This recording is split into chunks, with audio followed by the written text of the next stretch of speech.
fast forward, let's say 5 years. What does VR look like if you were to predict? Like, paint a picture what VR is in Well, 2000, what, 23. yeah. Well, I think if you look at 5 years out, first of all, tech adoption cycles around consumer-facing new technologies, I think are best exemplified by the iPhone right now, which started in 2007, was not commonly used, even though there were certainly lots of people buying it. And then it got to sort of critical mass density, right? About, 5 years later than that, you could see the writing on the wall. And now, 11 years later, it's at, well, the smartphone, the Android and the iPhone represent, world domination, Mm-hmm. with whatever, 2 million or so handsets out there.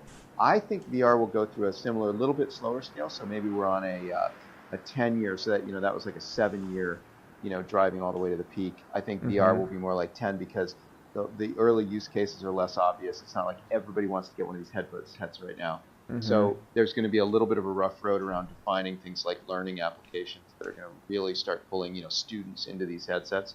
But we know that the headsets are coming next year that are going to be worth simple standalone headsets that'll have 6 degrees of freedom and track your hands and everything. I think Mm-hmm. those are going to drive a beginning first wave of consumer adoption. So if you look like 5 years out, I think we'll still be like in the middle of that. It won't be a fait accompli yet, but we will have a lot of people making daily use of these things. And Mm-hmm. I think we'll still see applications that are high value, like teaching, virtual travel we talked about. I Mm-hmm. think we'll see like a lot of that going on to where it's starting to be really widely discussed as, travel replacement, for example. People will say, oh my God, I don't have to go to a meeting anymore.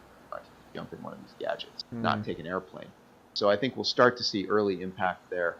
I think we'll see experiments in entertainment having happened. You and I were talking about that. Mm-hmm. I think the fact that you can get, 1 million people at a very progressive, new indie kind of concert experience, you can have 1 million people in VR coming to that. Yeah. That's awesome. I mean, that there's got to be Yeah. a game changer there. We've been doing a lot of experiments, like putting DJs in head trackers and, letting them do their work behind the stage and just playing with different ideas to try to find out what what the entertainment experience looks like. And I think like Mm-hmm. next year, as we start to get consumers buying these things, we'll start to have some prototypical like music experiences that'll happen in here that'll be Mm-hmm. quite amazing. So I think by 5 years we're going to see definitely a range of entertainment options as well that are being consumed by what are kind of mid adopters, I guess, to this stuff.